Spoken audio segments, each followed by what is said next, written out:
7시 35분 세상을 연다 박찬숙입니다. 2부를 시작하겠습니다.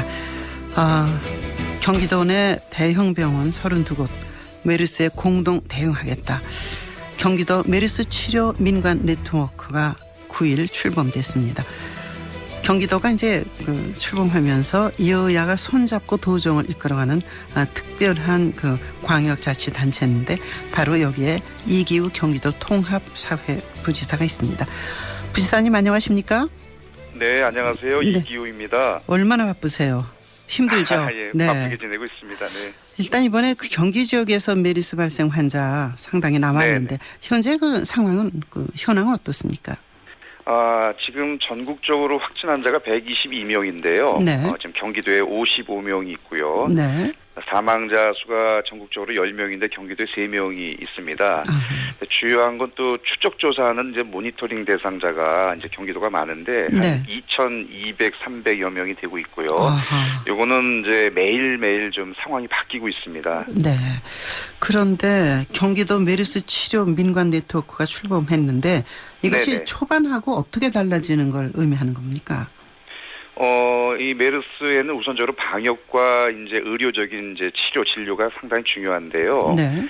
복지부에서도 이제 거점 중심병원을 발표했습니다만 이게 병원도 실질적으로 격리가 되는 일들이 생기고 있기 때문에 네. 네. 지금 진료를 정서적으로 거부하는 분위기가 많이 있거든요. 아하, 네. 그래서 민간이 함께하는 것이 상당히 중요하고 그 신뢰를 유지하는 게 상당히 중요합니다. 네. 경기도는 이제 독자적으로 민과 관이 함께해서 전체 한 40개 가까운 그 대형 병원들이 네. 이번에 외래 진료와 그다음에 중점 치료를 분담하는 시스템을 갖췄어요. 네. 그래서 일반 병원에서도 사실은 그 메르스 의심 증세자들은 병원 안에서 진료하기가 상당히 어렵거든요. 그렇죠. 그래서 입구에다가 컨테이너나 천막을 치는 게 격리 치료를 하고 있는데 네. 왜냐하면 환자가 안으로 들어갈 경우에 병원이 또 감염되기 때문에 네. 외부에다 해야 되는 거죠. 그래서 저희가 경기도 의료원 수원병원과 그다음에 이제 이번에 지정된 분당서울대병원을 네. 치료 중심의 진료 중심의 격리 중심의 병원으로 지정을 하고 네. 나머지 병원들은 외래 진료를 가능하게 이렇게 협력 네트워크를 구축한 겁니다. 네. 그러니까 수원의료원하고 이제 분당의 그 병원은 확진 환자가 격리 치료를 받는 병원 이렇게 봐야 되는 건가요? 네, 그렇습니다. 네. 네. 그러니까 일반 국민들이 편찮으실 때 찾아가는 병원은 안심병원이라고 그럽니까? 이름을 어떻게 붙였나요? 이제 복지부가 발표한 건 안심병원인데요. 네. 저희는 이제 외래 기반 거점 병원이라고 그래서 네. 300병상 이상의 병원 중에 내과가 있고 네. 그다음에 저희와 함께 여러 가지 의료 정보 네트워킹을 구축할 수 있는 병원을 지정했기 때문에 네. 언론에도 공개가 다 됐거든요. 네. 이 병원에 가시면 언제든지 진료를 받을 수 있습니다. 중앙정부하고 그 협력이 지금 잘 되고 있습니까? 초반에 공개할 것을 공개하지 않아서 이렇게 키웠다는 언론의 지탄을 지금 받고 있는데요. 현재 어떻습니까? 아무래도 이게 이제 특성상 전염병 관리가 중앙정부에서 하게 돼 있거든요. 네. 그래서 초기 평택 성모병원에서 이제 환자가 나왔을 때도 초기에 이제 격리를 했었으면 이런 문제가 없었을 텐데. 그렇죠.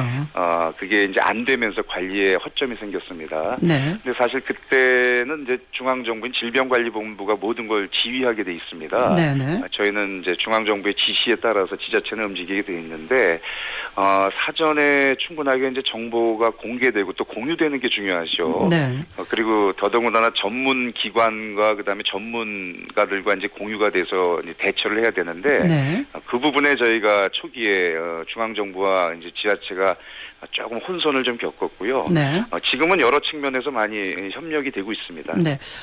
이 환자가 그 메르스를 갖고 있는 환자라는 확진 판정이 중앙정부 쪽에서만 하기로 돼 있었는데 지금은 어떻게 바뀌었습니까?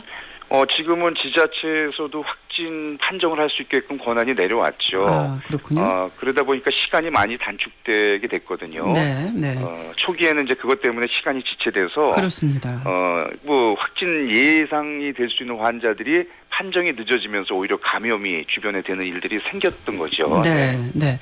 지금 이제 그 말씀 들으면서 평택 그 경찰관 우리 보통 이제 이렇게 얘기하는데 네. 이모 경찰관은 처음에 양성이었다가 그다음에 음성이었다가 또 다시 양성이었다. 그러니까 음성으로 판정된 이후에 또 여기저기 다니고 그랬단 말이에요. 많이 네네. 지금은 어떻습니까? 어떤 상태입니까? 이게 이제 여러 가지 아무래도 이게 처음 겪는 일이기 때문에 네, 네.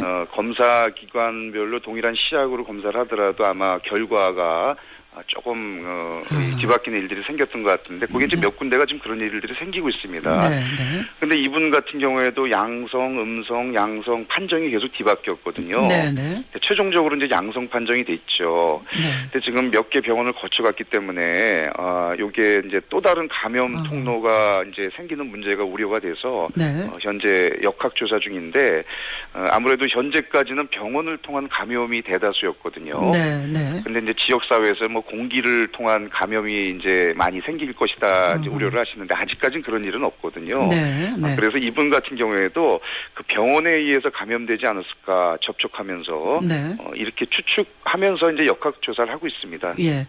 특이한 게 이제 사우디아라비아에서 온 그 뭐 친구인가 지인을 만나서 한 네네. 두세 번 술 한잔 하고 며칠 후에 뭐 열이 오르고 그랬다는 거 아닙니까? 네, 근데 그분은 막상 또 음성 판정이 났거든요. 네. 네네. 참 정말 이번에 많은 교훈을 주고 있는 것 같아요. 네, 참 어려운 일 저희가 겪고 있습니다. 그렇습니다. 특히 이제 또 경기도 평택에서부터 이게 시발이 됐는데, 네네네. 평택시의 경우는 그 격리하는 그 모니터링했다는 인력 부족이 상당히 크다. 물론 평택시만 그렇지 않겠지만 네네. 인력의 문제가 지금 있죠. 그렇습니다. 이게 평택에 집중적으로 환자가 발생했고 네. 또 모니터링 대상자가 있어서 이게 또 현재는 그 모니터링 대상자에 대해서는 하루에 2번 이상 전화를 해서 네. 증세가 있는지 없는지 체크를 하고 있거든요. 네. 그러니까 평택은 이제 이 하중이 걸리는 거죠. 그렇죠. 현재는 인근의 이제 보건소의 인력을 저희가 평택에 파견을 했습니다. 네. 그래서 함께 지금 한 40명 가까운 인력들이 3교대로 해서 네. 지금 평택을 지원하고 있고요. 다행스럽게도 이제 잠복기 2주가 지나면서 평택에서는 이제 모니터링 대상자 자가격리에서 해제되는 분들이 많이 생기고 있어요. 네. 네. 그래서 평택은 오히려 좀 안정적으로 되고 있다고 보고요. 네. 오히려 서울의 대형 병원에서 지금 환자가 발생을 해서 네네. 그게 경기도에게 또 다른 여파를 이제 미치고 있을 것 같아서 그걸 대비하고 있습니다. 네.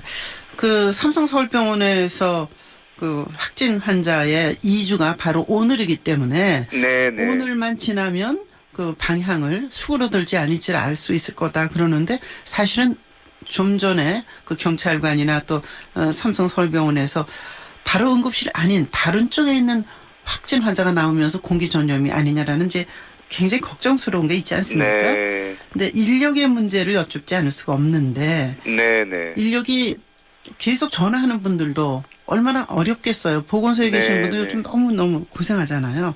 네. 자원봉사가 이런 면에서 가능합니까?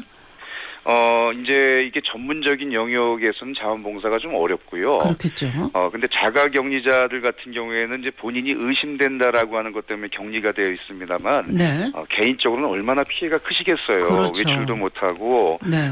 다른 지역에 감염될까봐 그분들은 이제 격리가 되어 있는 건데, 네. 이분들을 가장 편안하게 돌볼 수 있는 분들이 결국엔 지역에 있는 분들이거든요. 네. 네. 그분들을 경에 이렇게 고립시키거나 네. 그다음에 쓸데없는 소문으로 와전하기보다는 네. 그분들을 따뜻하게 좀 격려해주고 그다음에 필요한 물품들이 있으면 지원해주고요. 네. 네. 그다음에 격리가 끝나면 바로 또 지역사회에 같이 활동하실 분들이기 때문에 그렇죠. 우리 이웃이라고 생각을 하고 좀 적극적으로 따뜻한 마음을 가져줄 필요가 있어요. 네. 우리 공동체가 그런 이제 힘을 발휘할 때가 됐다고 봅니다. 예. 그 이제 어린이집의 경우는 휴원을 권하고 있지만 맞벌이 네네. 부부들이 아이를 맡길 데가 없고 직장을 안 나갈 수도 없고 이런 것에 대한 대책이 도에서도 있어야 되지 않을까요? 그렇습니다. 지금 저희가 이제 WHO 세계보건기구도 학교에서까지 휴업하는 거는 그건 맞지 않는 것 같다. 이런 의견을 주고 있거든요. 네네. 근데 여러 가지 이제 이게 사망률이 높다는 그 외국의 사례 때문에 많은 불안감이 있는데. 우리는 지금 7.3%더라고요. 예. 그렇습니다. 우리는 뭐 의료 수준이 높기 때문에 네. 뭐 그렇게 될 리는 없고요. 그다음에 기존에 또 질환이 있는 분들이 주로 지금 사망하고 네. 있거든요. 고령에. 네네. 그래서 저희가 이제 어린이집 같은 경우에는 맞벌이 가정일 경우에는 언제든지 오시면은 저희가 돌볼 수 있도록 교사를 배치하고 있습니다. 어디예요? 그 어린이집이에요. 아, 어린이집에. 어린이집에 맞벌이 가정이 요청할 경우에는 방법교사가 네. 있기 때문에 네네. 그대로 그냥 맡기시면 되고요. 네. 그다음에 어저께 교육청에서도 결정을 다음 주 그 학교 휴업을 네. 일단 해제를 하는 걸로 하고 그다음에 휴업을 연장할 경우에는 학교장이 재량으로 아하, 다시 네. 하게끔 이렇게 되어 있거든요. 네네. 그래서 많은 학교와 어린이집이 다시 이제 원 상태로 회복될 거로 보고 있습니다. 네. 그 여야가 손잡고 경기 도정을 이끌어가는 걸로 이제 화제의 중심에 섰는데. 네네네. 해보시니까 어때요? 아유, 참 어렵습니다. 이게 네. 우리나라에서는 또 처음 해보는 일이고. 그렇죠. 예. 뭐 법적으로 제도적으로 따라할 수 있는 선례가 없기 때문에. 네.